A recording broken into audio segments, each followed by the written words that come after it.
and leader. Mzee, karibu.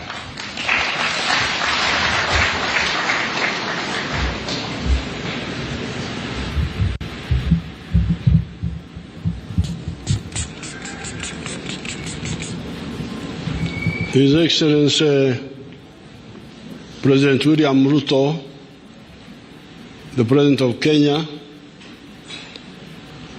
Their Excellencies, the Presidents, Heads of State and Government who are here, all the other leaders of delegations, the members of the Diplomatic Corps, and everybody who is listening.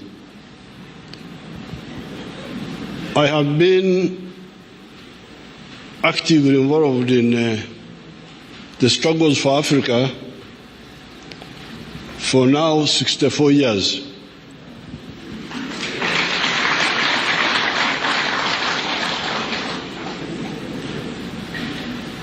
I'm not counting the earlier years when I started following the events in the world, because I remember 1956, the Suez crisis. But when I was actively involved, it's now about 64 years. Now, during this time,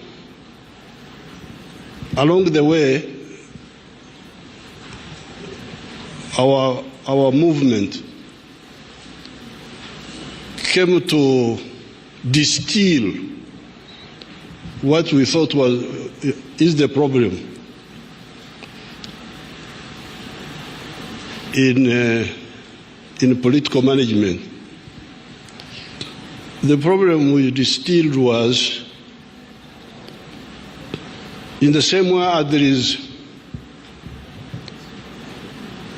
medicine for human beings, where you have a doctor, and a doctor has patients. This doctor must accurately diagnose the sicknesses of his patient. If he makes a misdiagnosis, the patient will not be healed, and he may even die. Now, in the same way, as we have diagnosis and prescription in medicine, we need socio-economic doctors. If you want to be a manager of human society, you must be careful about the socio-economic diagnosis. Because all these crises you see, they are caused by that, by misdiagnosis. Now, in the case of Africa here, by the 1960s, mid-60s, our student movement had sort of started asking the right questions. And when we looked at our society here in Africa, the question was, what is the sickness here? What is the problem? Some people were saying the tribes were the prescription, tribes, religion. But if the tribes are the answer, then why the tribes are there? The tribes are there, the clans are there. Then why? What is lacking? Because those are there. But the problems are also there, as you heard our leaders say. Therefore, in our humble way, we came by 1965 we had come to the conclusion that the main sickness in Africa, certainly in Uganda, was lack of prosperity. Lack of prosperity. Umasikini. That was the main deficiency, if you want to talk in medical terms, in these societies. Now, if prosperity is the main deficiency, what then is the prescription? Because when you talk about tribes, when you talk about religion, when you talk about all that, they are not answering the issue of prosperity. And they are there. They are there. So, zipo. Kwa hiyo, tunakosa nini? Kwa sababu hivi vyote vipo. Makabila yapo. Madini yapo.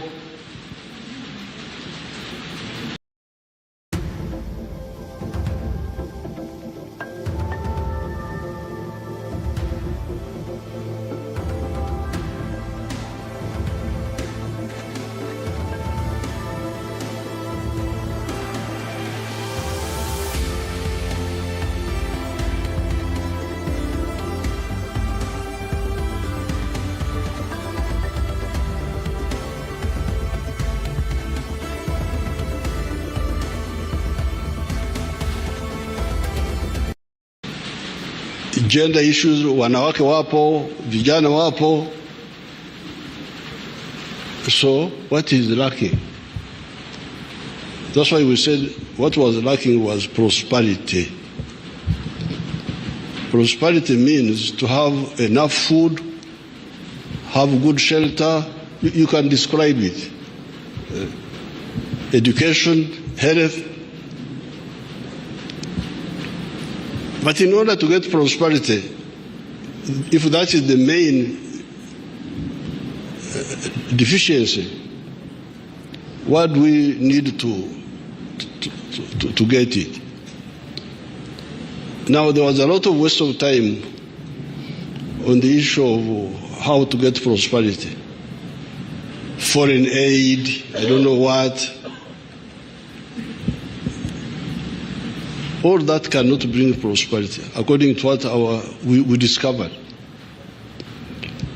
We discovered that in order to ensure prosperity in Uganda for sure, each adult must engage in the production of a good or a service. Lazima kila mtu ajumulishe kwenye uzalishaji wa mali au huduma.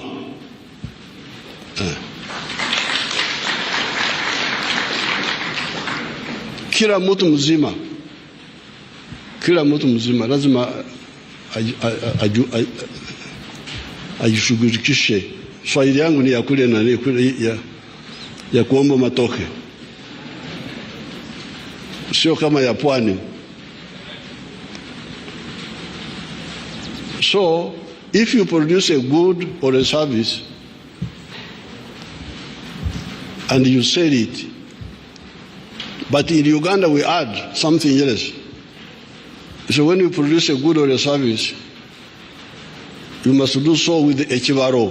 Echivaro is our Bantu word for hesabu au uchambuzi,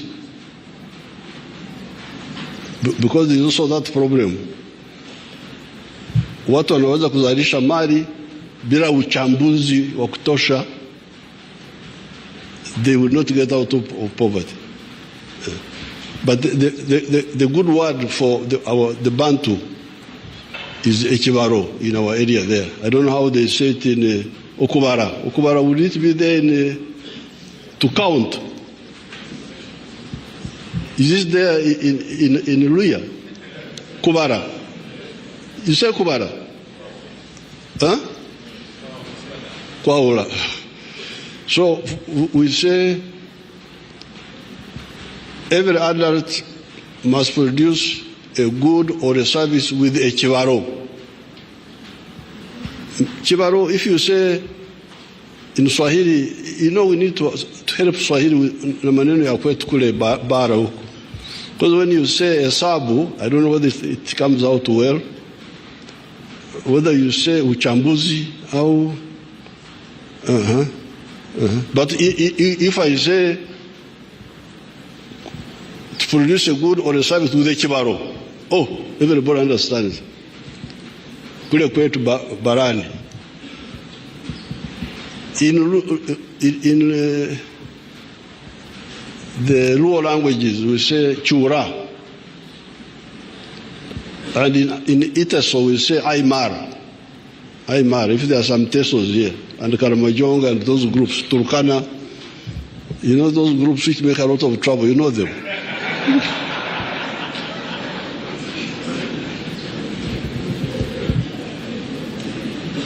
So this was our diagnosis, that if you produce a good or a service with a chibaro continuously, you will get money and you will get out of poverty. But then, if that is the case, who buys what you produce? Nani atanunua bidhaa hizo kwa wingi? Who buys? If you produce goods and services, who buys them? Usingizi kama watu wamelala vile vile ni vizuri. Ukiwa umelala, nyoka inaweza kuingia chumbani kwako, inakuuma, unakufa bila kujua umekufa nini. If you are asleep, it is also good, because a snake will enter your bedroom and bite you and you die peacefully without knowing. When you wake up, you start now knowing the problems. Chichi nagonga hapa, hichi kitu gani? Ni mwizi ni nini? When you are awake, you become, you have more attention.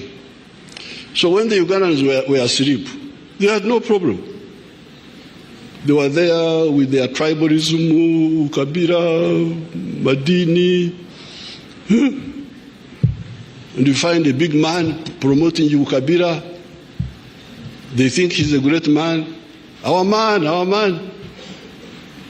But when we woke them up and they start producing goods and services, then they discovered that, first of all, when you produce, like the Banyankore who produce milk, they don't sell it within Ankore.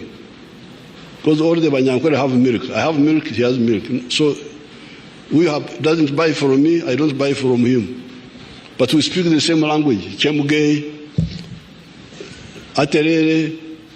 Yes, you're Aterere, but are you solving my problem? Niko na umaskini, unasaidia nini? In my tribe they say, Agandi, how are you? So, we discovered that if you produce a good or a service, people from your tribe may not be the one to buy that good or service.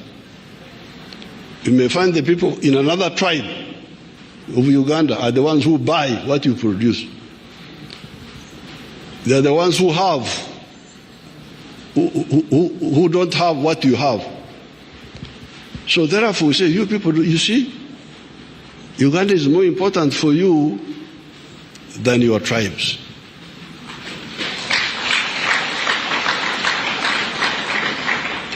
Your tribes cannot bring you prosperity. You can say, you can speak, Agandi, Aterere, Ndukwega Munozo, Chemuge, Mulembe. But you may find those who greet you in your same language are not the ones who buy what you produce. So your prosperity is more premised. In the case of Uganda, certainly, me, I'm a cattle keeper. I'm a Mnyankore. Have you ever heard of Banyankore? If you have not heard of Banyankore, this is one of them. But the Banyankore don't buy my milk, mainly because they also have milk. I have milk, they have milk. I have beef, they have beef. I have bananas, they have bananas. So the people who buy my milk are the people of Kampala. Other people. So that's why in our movement, principle number one, ideological principle number one is patriotism.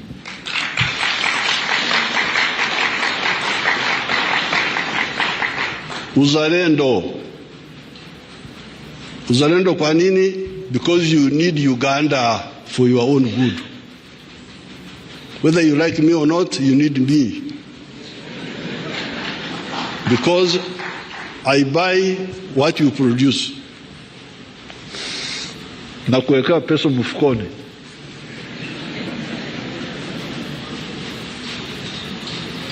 So, when the Ugandans woke up and they started producing, there's a lot of production in Uganda.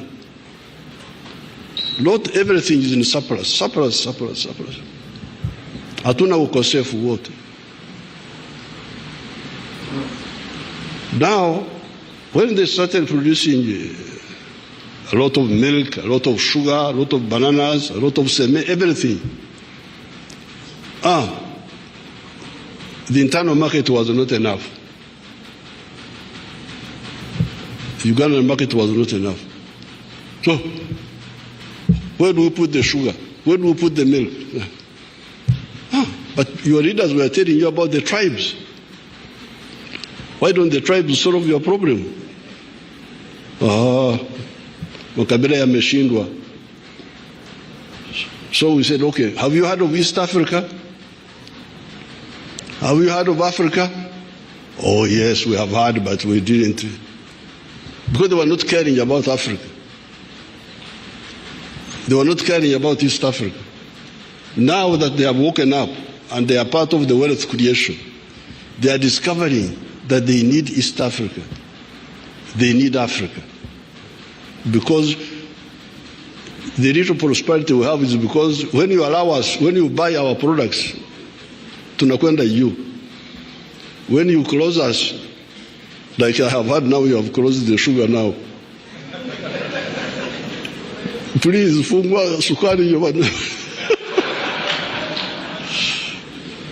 When you close the mchitufungia mayai, eggs, maziwa, sukari, mahindi, all that blocks us. So therefore, that's where the second principle of our movement comes in. In order to ensure prosperity for Africa, you need patriotism in each country and Pan-Africanism in the whole of Africa. And so on. So therefore, leadership should be part of the socio-economic medicine to analyze what our societies lack and provide a diagnosis. Therefore, in the case of the African Union, I always see people coming, I want to be this, I want to be that. But what are you going to? Now, the African Union is a crucial point because, as Right Honorable Odinga was saying, it is the one which can enable us to negotiate together, to put pressure on those other groups,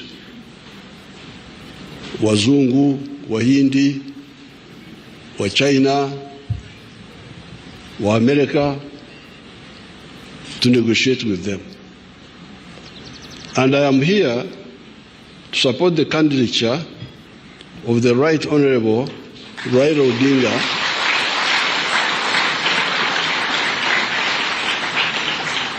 on behalf of Uganda, because he is a convinced Pan-Africanist.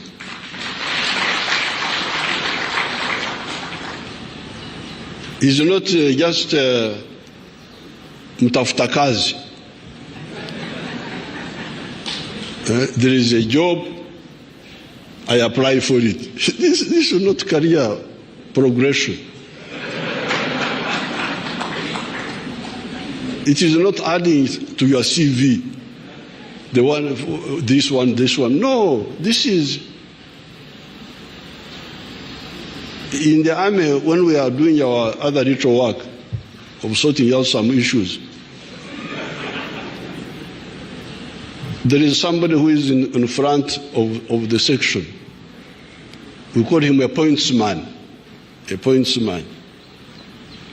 So we are now looking for a pointsman, the one to lead us in that big battle of prosperity. Because if you say prosperity comes from unity within each country, and then it comes from African integration, economic integration, then who is leading this? Is the one who is leading is a convinced person, or anafanya kibarua tu? Because that's where the problem is. You see people are just doing things, just protocol. You go to Addis Ababa, French, madame, mademoiselle. The whole day you go to sleep. There is no conviction, no. So therefore, I'm very happy to come here to support on behalf of Uganda. Before I came, there was a young man from Djibouti. He came. The young man I normally see him that he's a minister. He came and told me that he was the one who was the candidate for Djibouti. Of course, I greeted him well. We took photographs. We had a cup of tea. But I told him, I said, no. I actually told him that I was coming here to support Right Honorable Raila because he's a candidate who is fit for this job.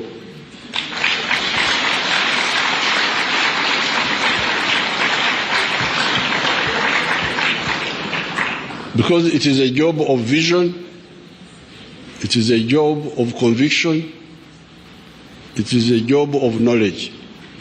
So therefore, on top of the patriotism, you love Kenya, you love Uganda, you love Tanzania. Why? Because you need them, you individually.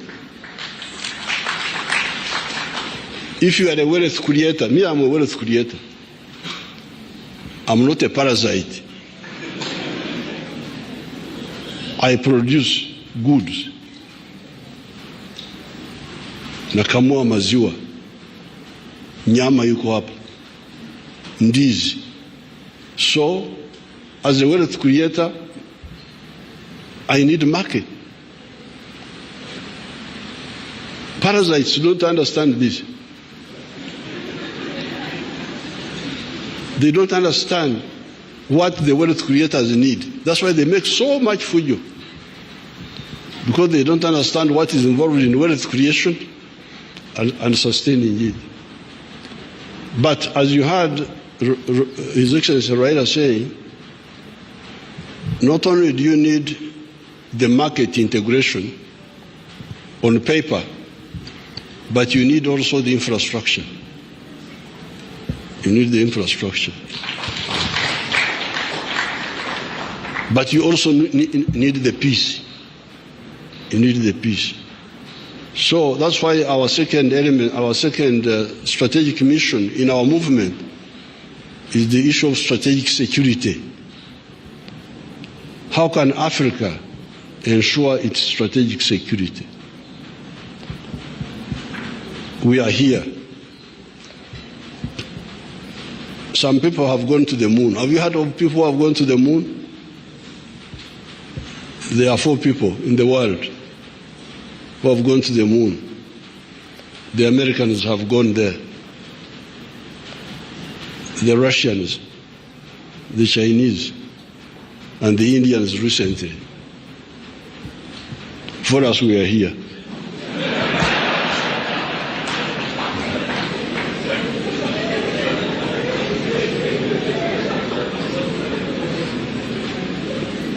Those people are on the moon.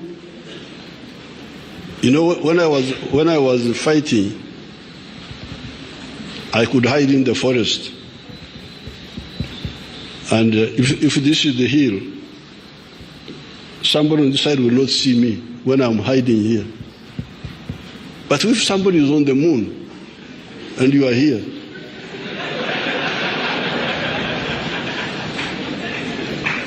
he's looking at you, and you don't even know that he's looking at you.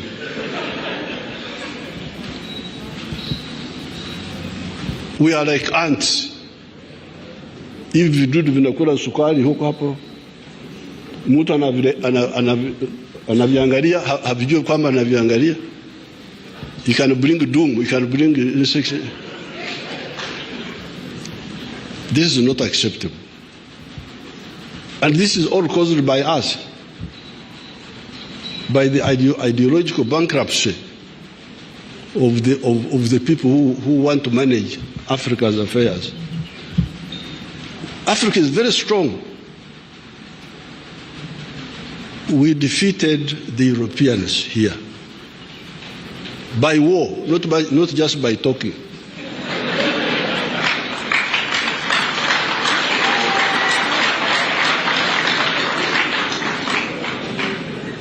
The Mau Mau in Kenya here, the Algerians, Samara Machel, supported by Mwalimu and by Kaunda, defeated the Portuguese army, total defeat, in 1974. I was involved in those fights.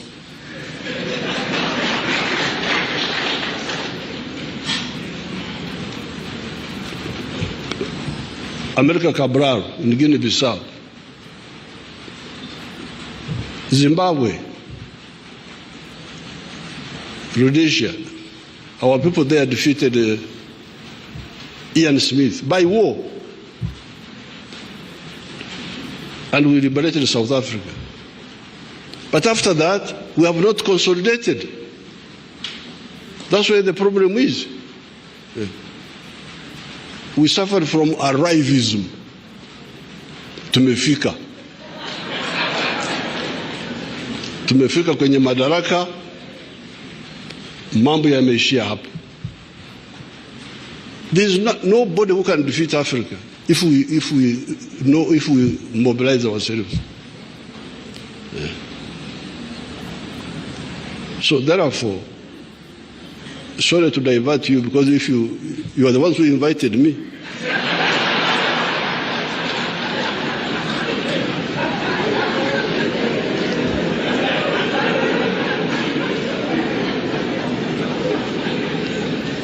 If you don't want to hear the story of my stories, don't invite me. So therefore, the support for Raila, historically speaking, has been on the side of patriotism within Kenya here. Because you remember our things here. Mambo yetu hapa. Kulikuwa majimboism versus KANU that time. And Raila's father, Mzee Odinga, stood very firmly with Mzee Kenyatta on the issue of unitary government, the unit of Kenya. Because that Majimboism had some element of sectarianism that time. You know that those Majimbo issues.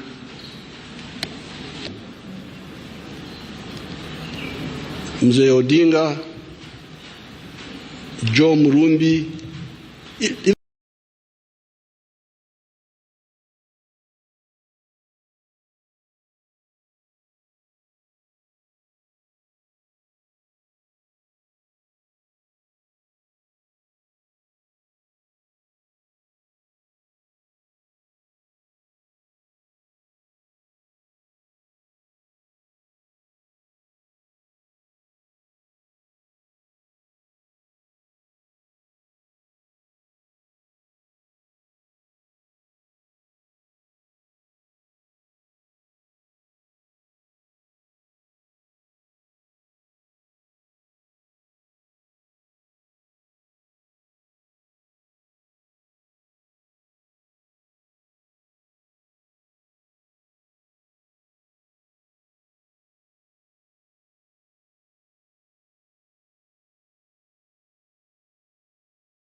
who, when they left, those former Africans left here about 100,000 years ago. Until 100,000 years ago, this present man was living only in Africa. But they left about 100,000 years ago, and when they went into the cold climates of the north, they had no need for melanin, so eventually they lost the black pigmentation. And that's how you get all these different colors. The yellow, the Chinese, the whites, the Europeans, the brown, the Indians. And the Chinese had to adapt more specifically to their climate there, to have small eyes.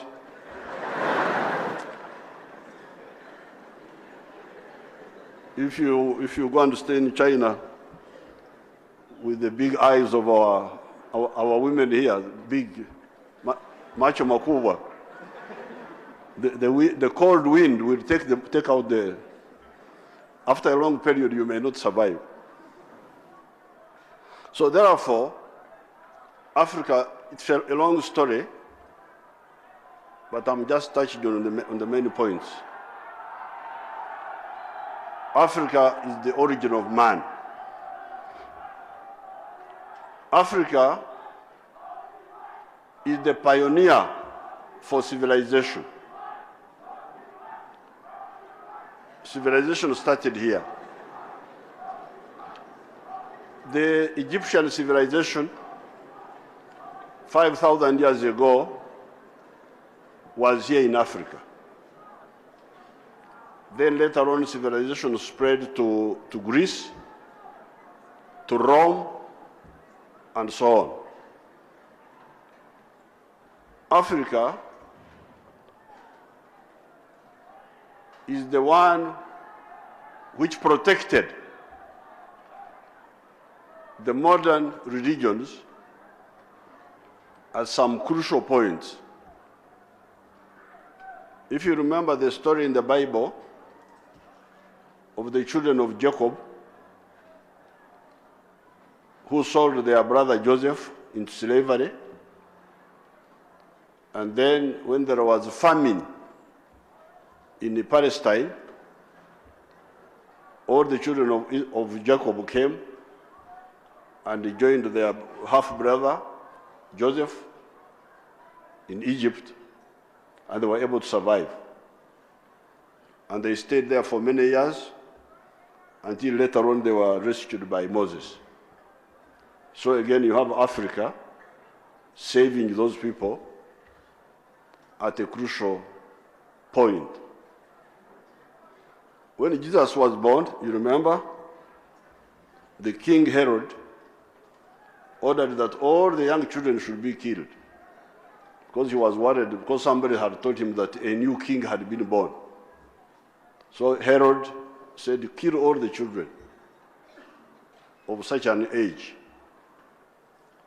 Where does Joseph and Mary, where do they take Jesus? They hide him in Egypt until the danger is over. That is Africa.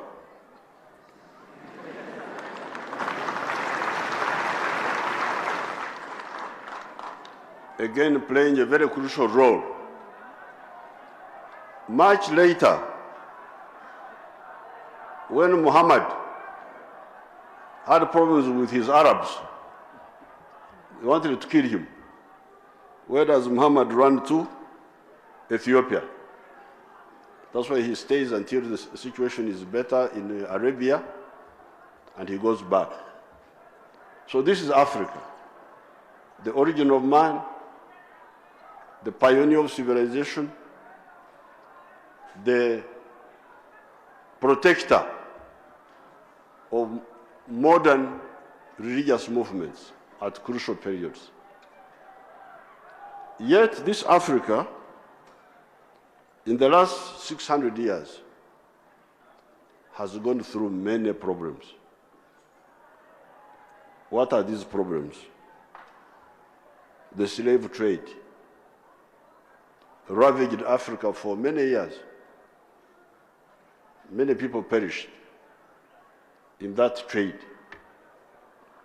Up to today, if you go to the US, you will find black people there.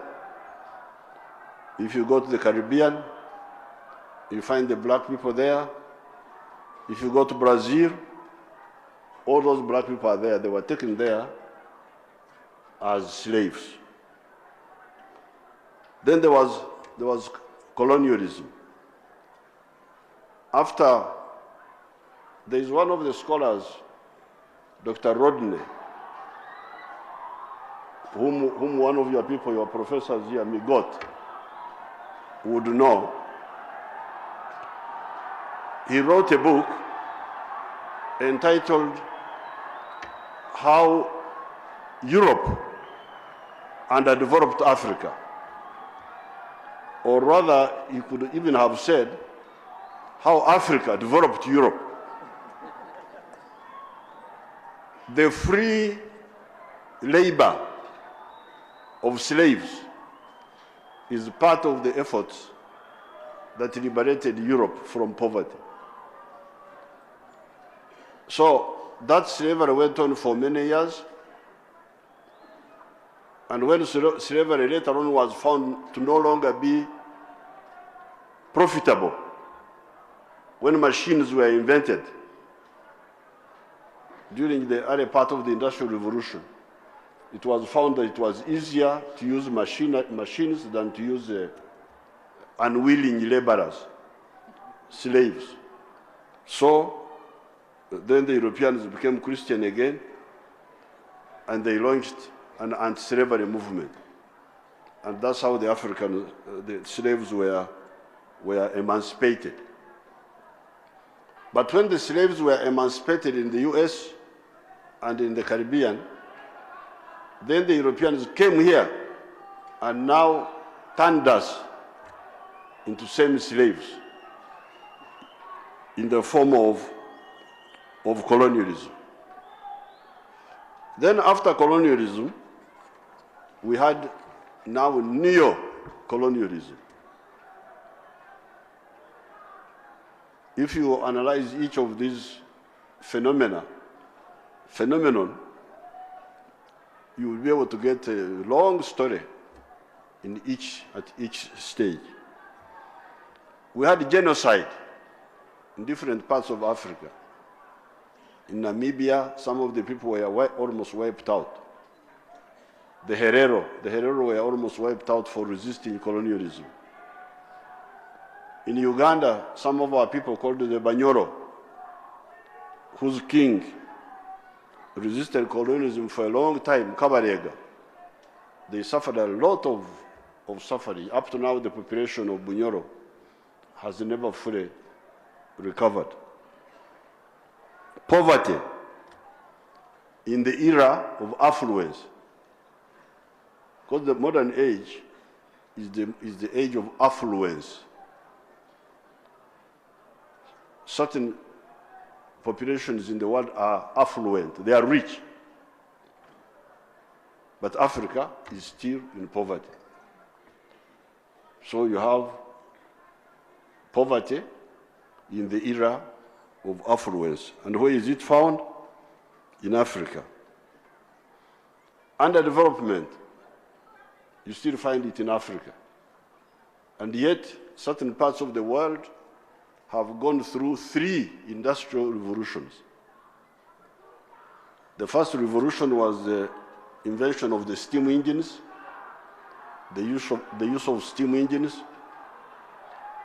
The second revolution was electricity and the rail transport. And the third revolution was the use of electronics in the 1960s. The third revolution.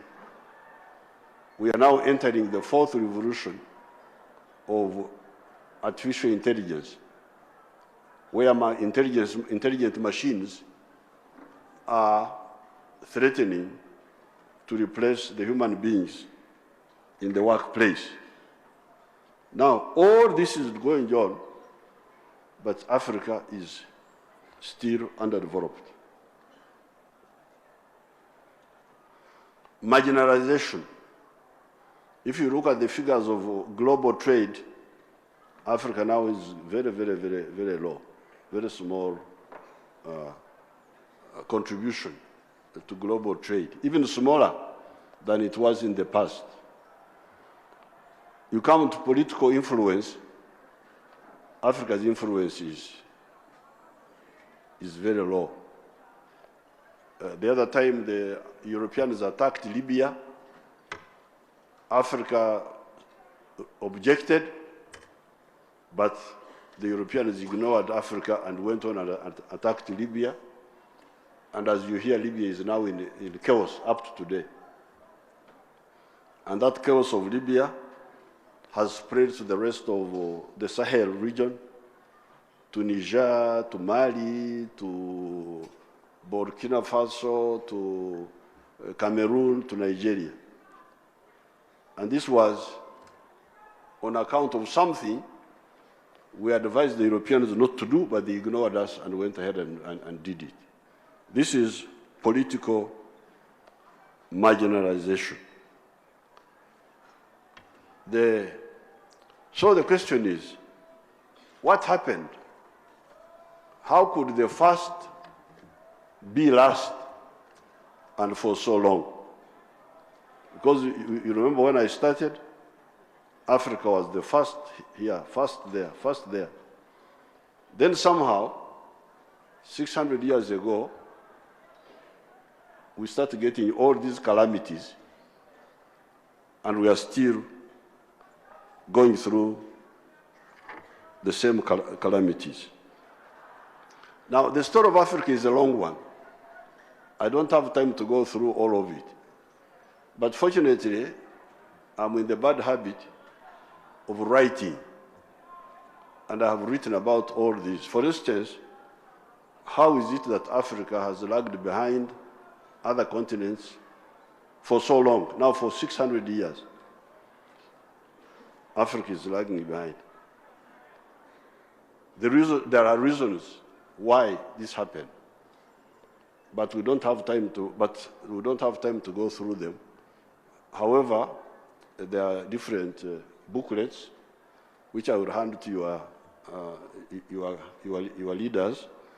You can read those reasons. There are reasons why Africa, first of all, was colonized, and why it has lagged behind for so long. But one of them, which I could mention, was that while Africa had scored many firsts, as I told you, one of the weaknesses was political balkanization. We did not have a unified government. You would have clans controlling small areas, sometimes some kingdoms, small kingdoms. Like in my area there, we had a small king there in Ankole, but those poor Wanyankole called him Rubambansi, the controller of the whole world. They thought the whole world was their little place, called Ankole. So that's one of the reasons, but you need to study it more. But what is crucial for us, for the purpose of this lecture, is that because of these weaknesses, which I don't have time to go into, by 1900, the whole of Africa had been colonized, except for Ethiopia and Liberia. By 1900, the whole continent of Africa had been taken over by the colonialists. And as you know, Africa is very huge. Africa is about 12 million square miles. You can fit the United States into Africa 4 times. No, 3 times it will fit there, United States. You can fit China into Africa. No, 4 times actually, 4 times. Because USA is 3 million square miles. Africa is 12 million square miles. So you can fit United States into Africa 4 times. You can fit China into Africa 4 times. You can fit India into Africa 12 times. And it will fit there. However, this huge continent by 1900 had been taken over by foreigners. So, you, the modern generation, I know you are .com, you are busy following what's happening in music and dance and football, but I think you should put aside time to follow about the history of your continent. Because if you don't, you may get into problems in the future, like happened in the past. So what is crucial now, for this purpose, for the lecture of today, is to simply say, whatever the weaknesses were, the consequences were that by 1900, the whole of Africa had been colonized, except for Ethiopia and Liberia. Liberia had been created by the United States as a place where to dump slaves after they were no longer wanted in the United States. That's why Liberia had been carved out. But otherwise, the whole of Africa had been colonized. Now, being colonized was very risky, because when your land is taken over by other people, because they are strong and you are weak, it's very risky. You are now at the mercy of those people. They can kill you, they can do whatever they want, because you are weak. You are not able to defend yourself. You are not able to defend your sovereignty. You are not able to defend your dignity. That's what happened with Africa. And many of the people who were colonized never survived. If you go to the USA now, you look for the original Americans, they are very difficult to find. They were called the Red Indians. But if you go there today, you can't see them. I have been to America many, many times. I have never seen a Red Indian, not even one. I don't know where they live. The people you see are other people, Europeans, Africans, who came from other continents and took over the land of the indigenous people. The indigenous people disappeared. If you go to South America, the same story. In many countries of South America, the indigenous people disappeared. If you go to Australia, it is the same story. Many of the indigenous people, they are there. Those ones you can see, those black people in Australia, the Aborigines, but they are not in a good situation. They are few, first of all, and they are not in a good situation. However, Africans do not die easily.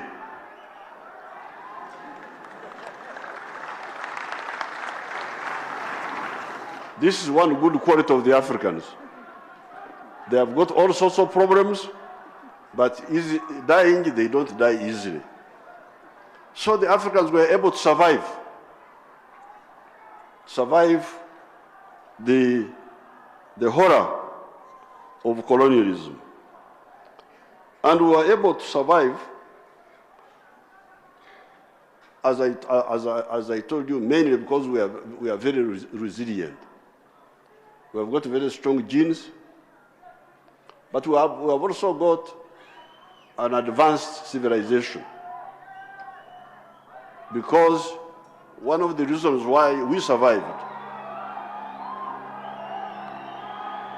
and the Red Indians could not survive, because part of the problem for the American Indians, why they died in big numbers, was that they could not resist the diseases the Europeans brought. Many of them died from the diseases caused by the Europeans. However, in our case, because of our advanced civilization, we had already been inoculated by our cows, because you remember we were staying with our cows in our houses, with our goats, with our chicken, and the closer, the better. You know, sometimes you stay with them in the huts. So they were inoculating us, giving us the microbes that would make our system immune. And when these foreigners brought their diseases, we survived. We could not die from those diseases. So we survived. Not only did we survive, but eventually, because of the reasons which you will read in some of these documents, we were able to get our freedom back. There are reasons why we got our freedom eventually. One of the reasons was, of course, the resistance by our leaders. Jomo Kenyatta, Mwalimu Nyerere, Azikiwe, Nkrumah, Dedan Kimathi, all those who resisted. And the later ones, the ones who came later. It was one of the reasons why eventually we got our freedom back. But there were also other reasons. For instance, there was the reason of the socialist countries, China and Soviet Union, backed us in that struggle. Another reason why we were able to get our independence back was that the Europeans became too greedy, and fortunately they started fighting among themselves. In the First World War and in the Second World War, they really killed each other over us, because they were fighting over us. They were fighting over us. That's a little story which I could go back and bring out. You know, the Germany, this Germany which you see today, was not one country until 1871. That's when Germany was united. Before that, Germany was 39 kingdoms. Prussia, Saxony, Bavaria, etc. 39 of them. They were all Germans, but not under one governance, under different princes. But there was a German movement to unite the Germans from Prussia, led by a group of people called Junkers. Junkers were big farmers who needed a big market, and led by Bismarck. So those people pushed for pan-Germanism. And eventually Germany got united in 1871 after the Franco-Prussian War of 1870, when they fought with the French and the Germans defeated them. Germany became one unit.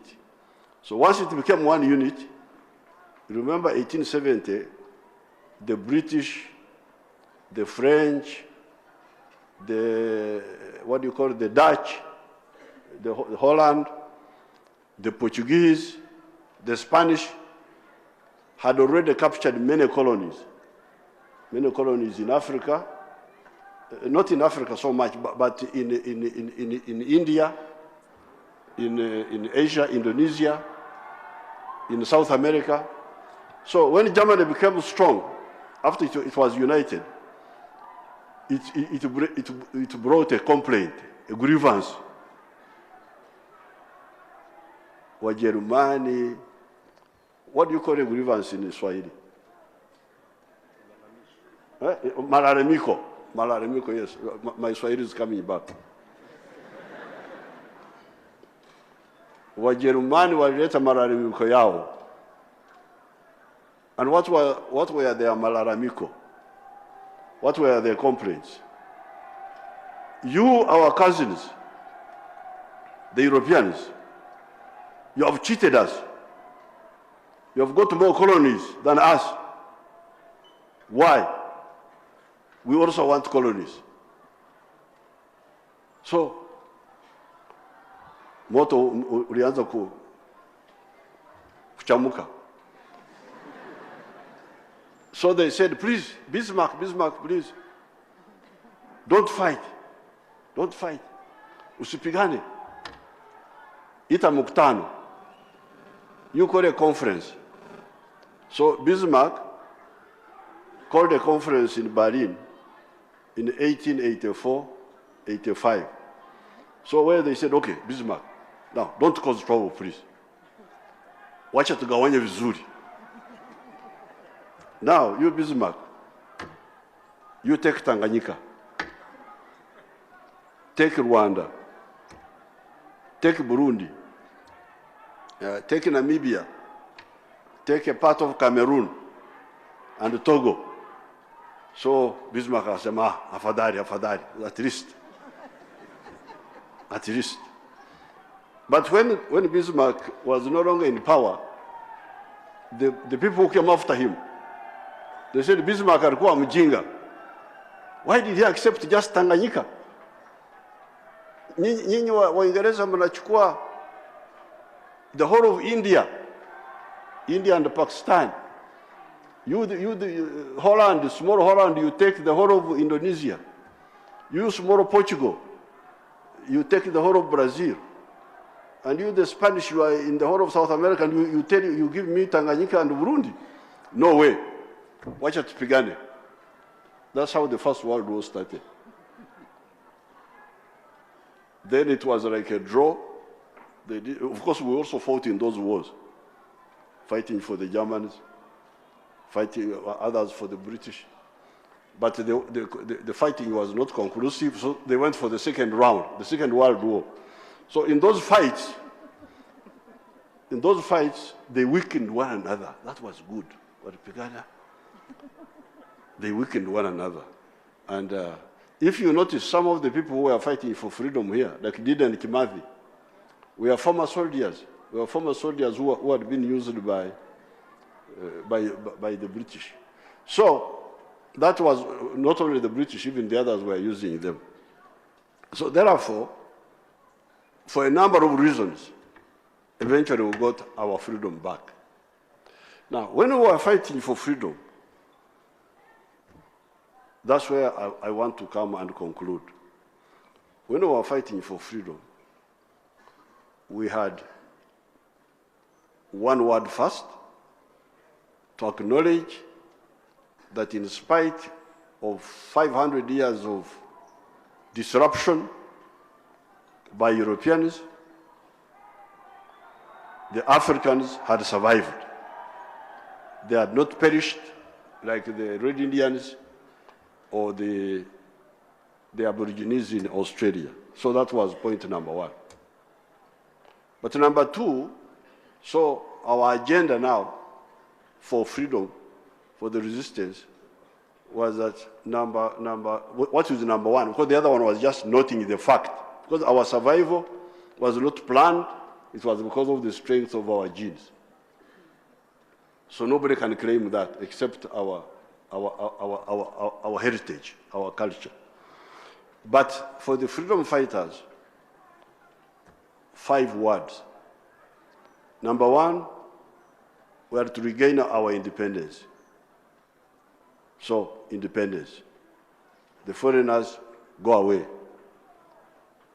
The other day, I was happy to ride in a train from Mombasa up to Nairobi here.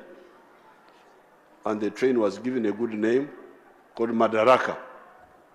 It's a train from self-determination. Self-determination has produced a modern train to replace the old colonial one. So, number one, independence. That was part of our elders' agenda, like Jomo Kenyatta. They were fighting for independence. Number two, democracy. Remember, the Africans had never had democracy, even under the chiefs. Because under the chiefs, we had no democracy. Under the colonialists, we had no democracy. So, we were therefore, the second point in our struggle, our elders' struggle, was for democracy. One person, one vote, by secret ballot, at regular intervals. But the third element in our agenda was prosperity for the African people. Remember this?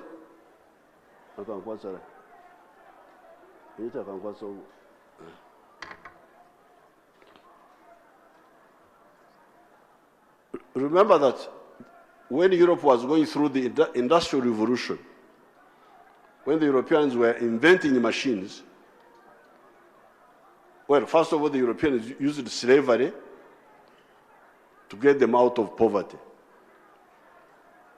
But after the slaves, they invented machines, which they used in the Industrial Revolution to get out of poverty.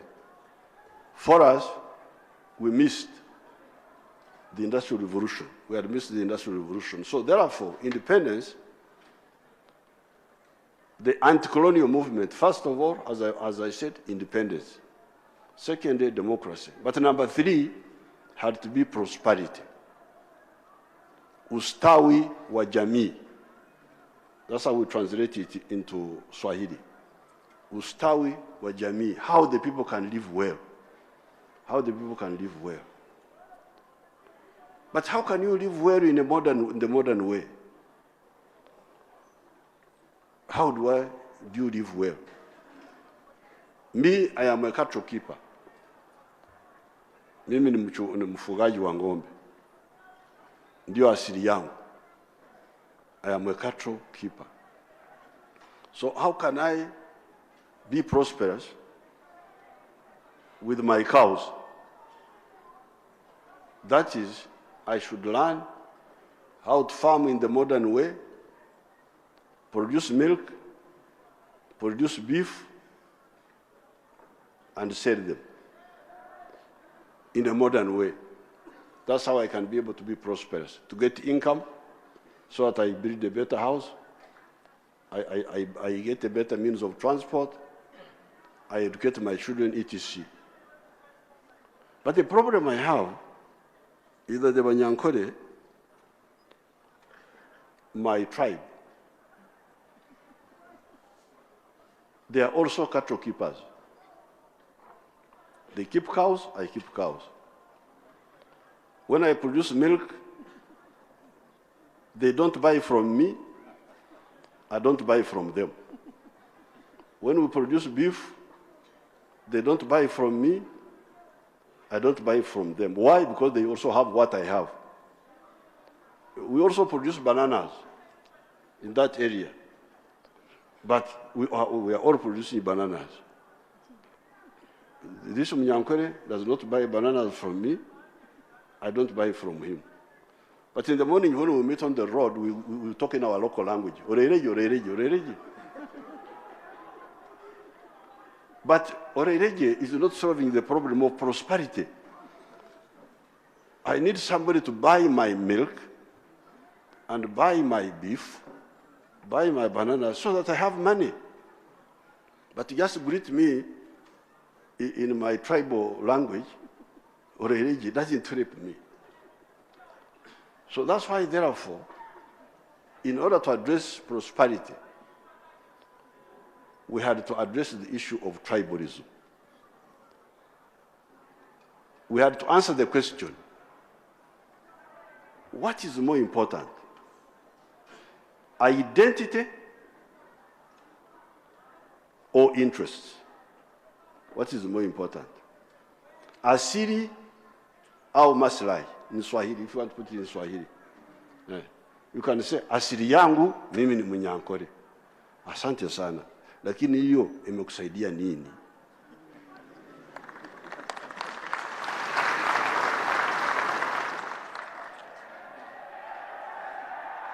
Imekusaidia nini juu ya ustawi wa jamii? That's why, therefore, we in Uganda, because when we got independence, the question of the agenda was totally mixed up. People were not prepared.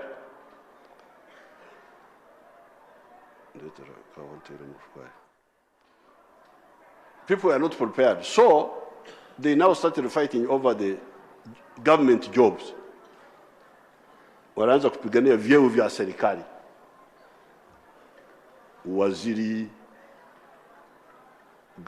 these DCs, that's what they were called, civil servants, walianza kupigania hivyo vyeo. And in order to fight for those, they formed parties based on identity. Vyama ambavyo vimesimama kwenye asili, identity. In particular, we had 3 parties. One party was for the Catholics, called DP, Democratic Party. Another party was for the Protestants, called UPC. The one of Obote, because stupid things. Catholic Protestants, what does that have to do with politics?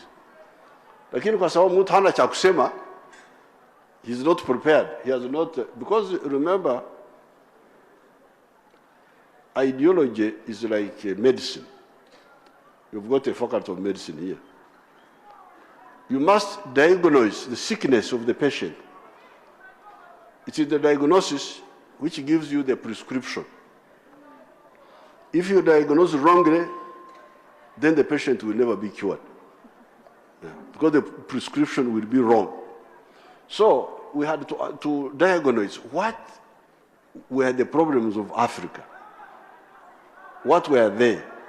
That's why our answer was, number 1, independence. Let's get our freedom back. Number 2, democracy. But number 3, ustawi wa jamii, prosperity. But how do you get prosperity? That's how people got lost. They now said, now, for me to be prosperous, I organize a party based on identity. Because we had the 3 parties, one was for Catholics, another one was for Protestants, another one was for one of the tribes in Uganda called the Baganda.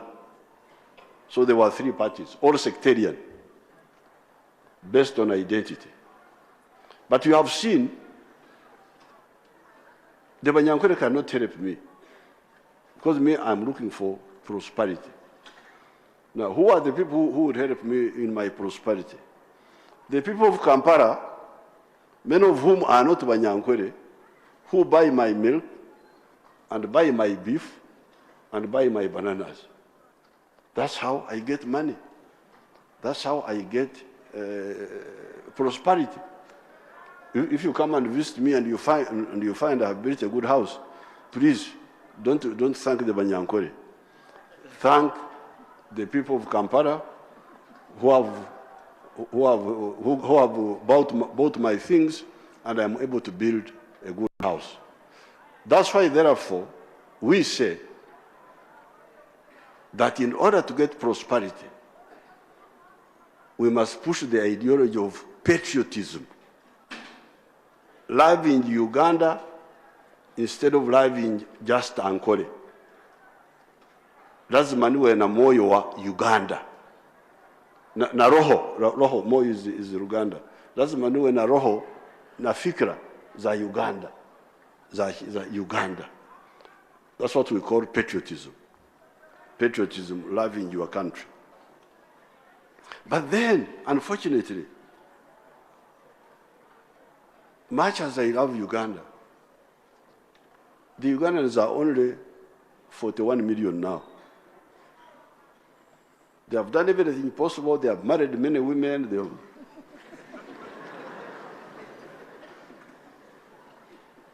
But they are now only 41 million. And in my line of production of milk, we were not producing milk in the past, but we are now producing 2.7 billion liters of milk.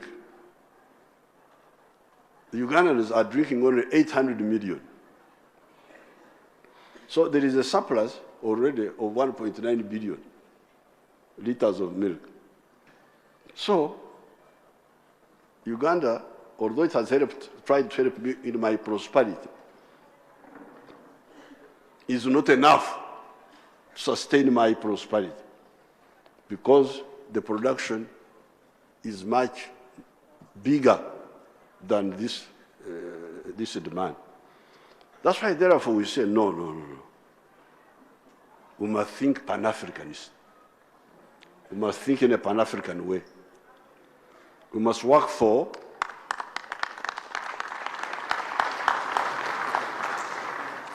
the economic integration of East Africa. We must work for the economic integration of COMESA. We must work for the economic integration of the whole of Africa. Not because I love Africans. Even if I didn't care about them, I only cared about Banyankore. For the sake of their prosperity, wacha huyu mtoto analetea kahawa yangu.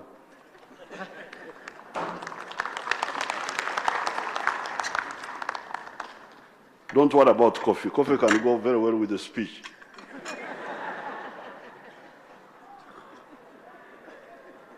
Detaka meza mshu.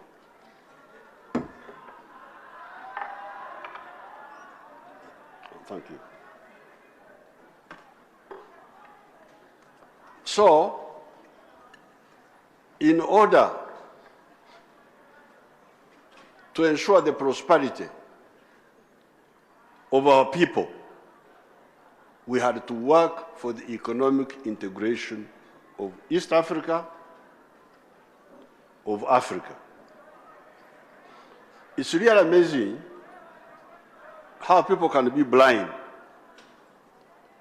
You take a country like India, or even China. Let's start with China. China has got a land area of 3 million square miles. It has got a population of 1.3 billion. So they have got a big internal market of 1.3 billion people.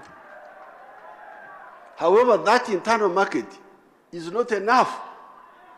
That's why China is dying to export to the US. You have seen the war between the US and China. When I gombana, you are selling more to me than I'm selling to you. So you can see China with an internal sure market of 1.3 billion. In order to ensure the prosperity of its people, that internal market is not enough. They still need the market of America, they need the market of Africa, they need the market of other places for their people to be prosperous. Lakini sisi hapa Afrika, mimi nakuwa pale Uganda na watu wangu 41 milioni, natosheka sana. I think I have arrived. That is a disaster. That is blindness which will lead to a catastrophe. So that's why we are saying that the medicine for prosperity is economic integration of East Africa, of the whole of Africa, but also using that power, because with the big internal market, like China now, with the big internal market, you can now negotiate for access to even the third-party markets. When you are negotiating with the US, you unamtisha kama hunuruhusu kufanya hiki na mimi sitakuruhusu kufanya hiki. Trade negotiation is about threats. Kutishana. If you don't do this for me, I will not do that for you.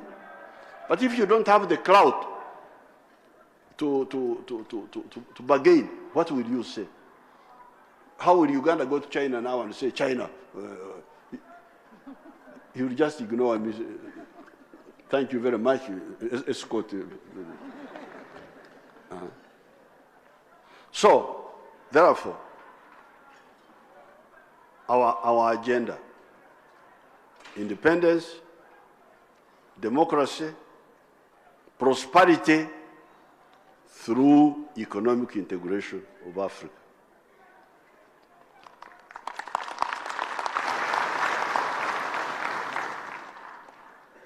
But there is another issue, which is number 4, security. How can Africa be secure? How can we be sure that Africa will never be colonized again? When we started this issue, we found that economic integration is not enough. Yes, economic integration will help us to develop economically. However, even when you develop economically and you modernize, you may not be secure globally. What examples do we have? In the Second World War, the first victims of aggression from Germany were the highly developed countries of Holland, of Belgium, of Denmark, of Norway. Even France was captured, of Poland. All those countries were developed, but they were not secure. They turned out not to be secure. Even today, you can get a country like Israel. Israel is highly advanced technologically. It is a technological superpower, but as you see normally, it has got the backing of the US. The US has always come in, threaten Iran, threaten this, threaten this. Yeah. So the modernization of Israel is not enough to guarantee its security in that corner of the world, which has got a lot of issues. You look at South Korea. South Korea is a very developed country, technologically. But up to now, American troops are in South Korea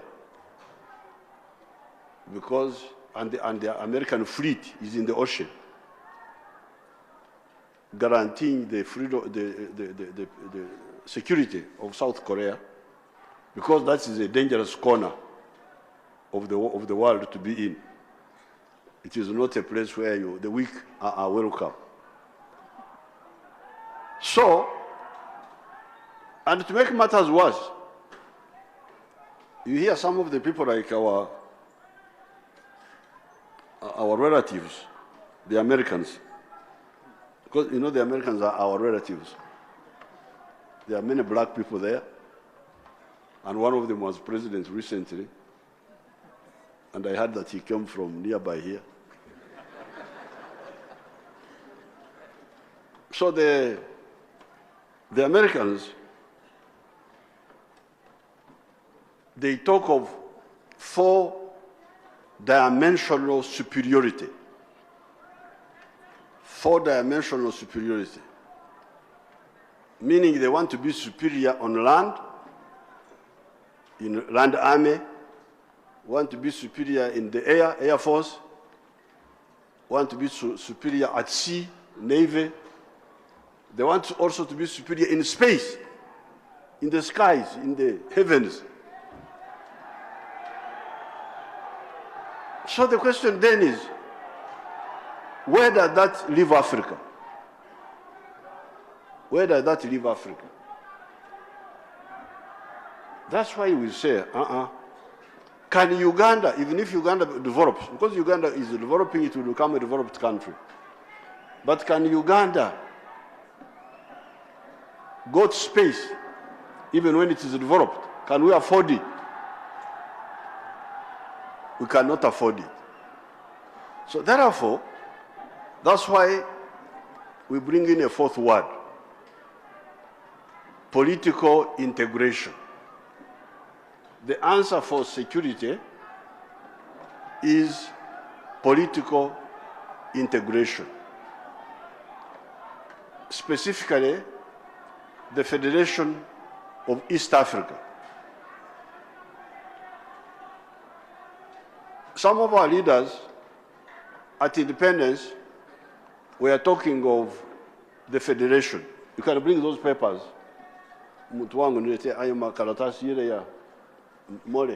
That newspaper, I will show you. They were talking of the political federation of East Africa at independence.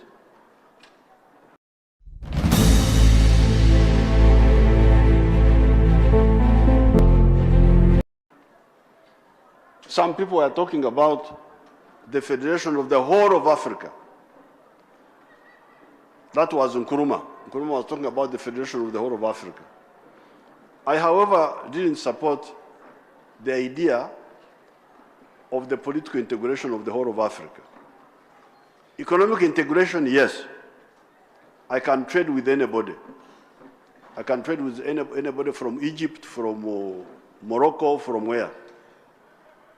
Because trade is trade. He said to me, I also said to him, that's good. But political integration must be among people who are close, who are either similar or compatible. I don't want to be together with somebody with whom I'm not compatible or I'm not similar. We are not similar. So therefore, that's why for political integration, working for federation, we like the Federation of East Africa. Why? First of all, these are the same people. Bantus. The other day I was in,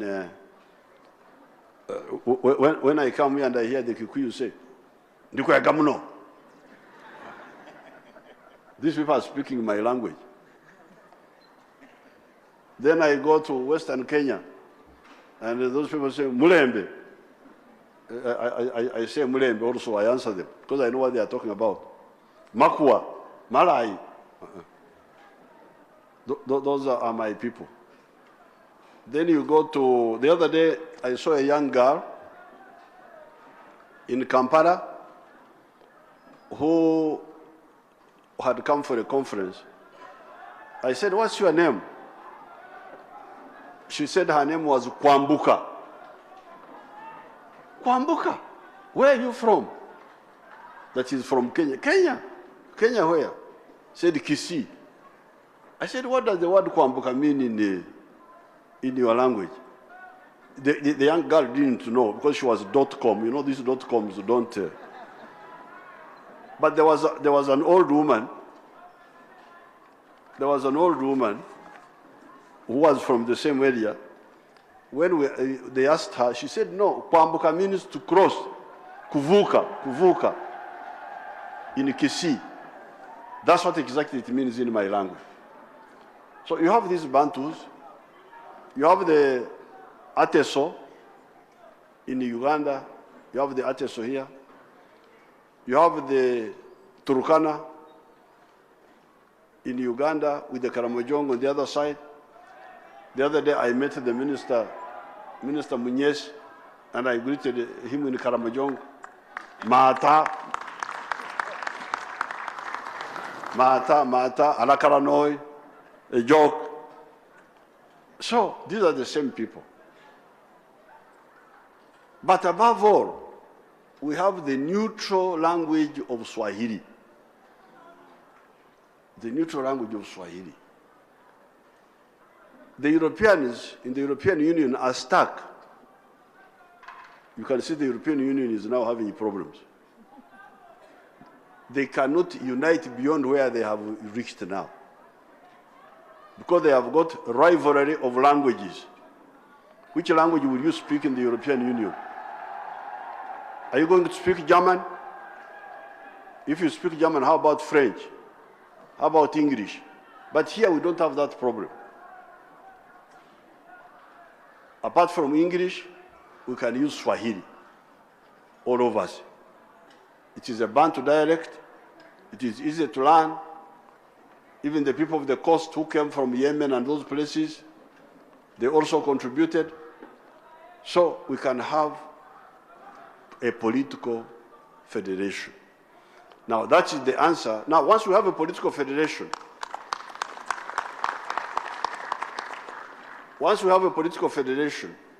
then East Africa now can be able to send, after some time, can be able to send satellite in space and ask the Americans, what are you doing here? Mnafanya nini hapa? Na Warusi, na wanini. Because everybody, the Americans have gone to the moon, the Russians have gone, the Chinese have gone, the Indians have gone to the moon. The only ones who are here are the Africans. As usual. This is not acceptable. This is very dangerous. So that is the fourth point. Strategic security will come through political integration. But number 5, and finally, is the question of the people we are uniting economically and politically. Who are they? These are people who are the same, who are similar or linked. You hear those confused people talking about different tribes of Africa. But in reality, if you study the language groups, in Africa there are only 4 language groups. This is what we call the Niger-Congo group of languages. These are the Bantu dialects. Bantu dialects and the dialects of West Africa, the Igbo and so on. These are all, they are put in the Niger-Congo group of languages. That's why I can pick words from all these Bantu dialects all the way up to South Africa. Then you have the Nilo-Saharan. Nilo-Saharan is the language like the Somalis, the Nilotics like Luo, they're in that group. Then you have the Afro-Asiatic, Arabic, and some of the languages in northern Ethiopia. Then finally you have the Khoisan language in southern Africa. So the people who are trying to unite are actually people who are either, but even between the Niger-Congo and, for instance, the Nilotic language, you have linkages. Like in Uganda, you can have linkages between the Acholi and the Bantu dialects. The Somalis, when I was in Somalia, I asked them, I said, what do you call a cow? The Somalis call a cow sa.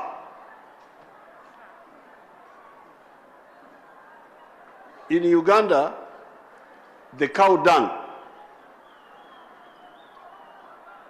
And that's why I normally tell the Swahili speakers, lazima muje bara tuwasaidie na maneno zaidi, kwa sababu ni Swahili.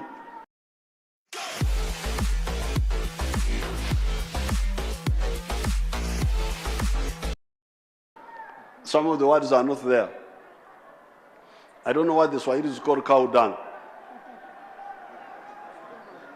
Unasema mavi ya ng'ombe. Oh, that's terrible. Because we the cattle keepers don't call the droppings of a cow mavi. We don't call it mavi. Mavi ni ya watu, sio ya ng'ombe. We have a word for droppings of the cow, the droppings of the goat, droppings of the chicken, different words. Kurebara, we have got different words. Now, the word for the cow dung in our language is sa, obusa. Obusa, amasa, exactly what the Somalis call the cow. So you can see the linkages. So therefore, the people we are uniting are people who are either similar or linked. So therefore, the fifth word is fraternity.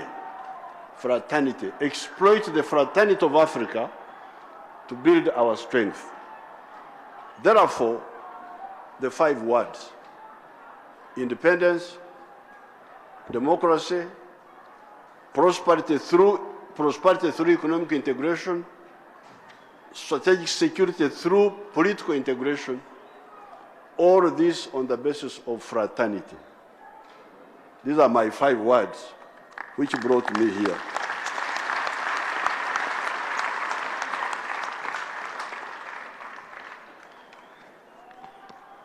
This was the Uganda August. This was the paper of Uganda of June 6th, 1963. You have the picture of Mwalimu Nyerere,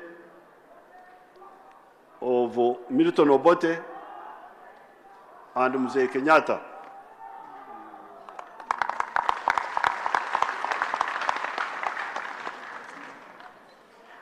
And I'm going to give this to your Vice Chancellor.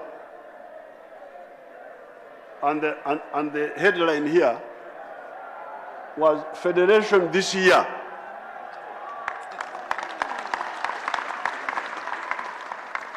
Federation 1963. That was the plan.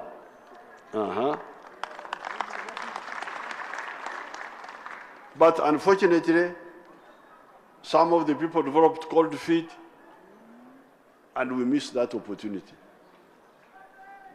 Now, one of the mistakes, the one who was later reluctant, were the leadership of Uganda, Milton Obote, because he had some issues. And as a consequence of that, we had so many problems. The chaos in Uganda, the chaos in Rwanda, the chaos in Burundi, all those would never have happened if we had formed that federation that time.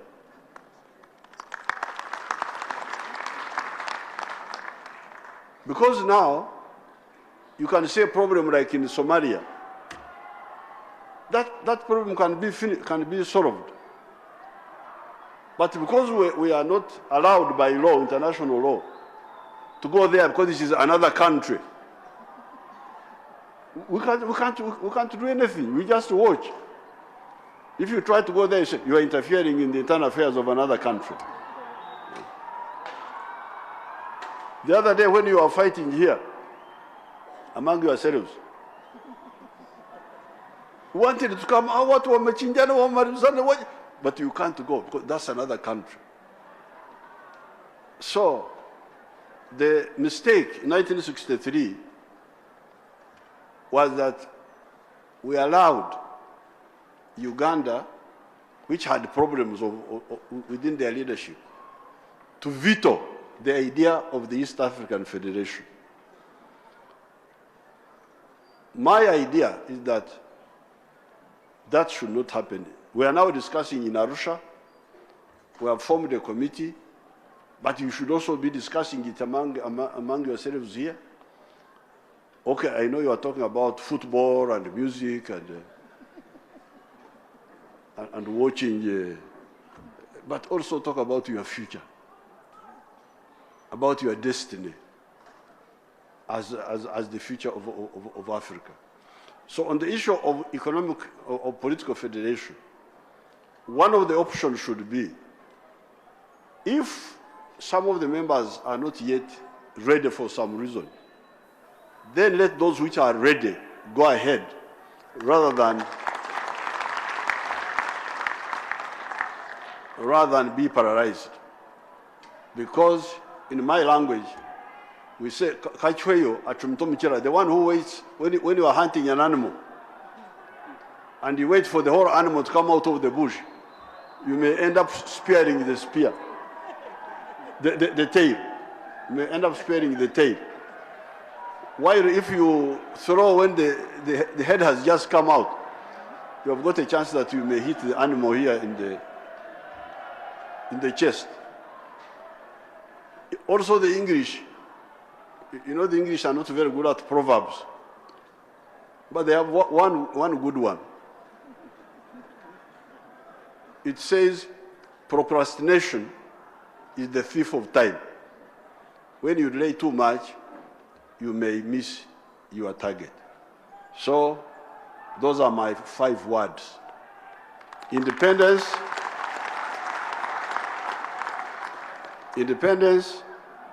democracy, prosperity through economic integration, strategic security through political integration where possible, and finally, all this around fraternity. I thank you and I wish you good luck.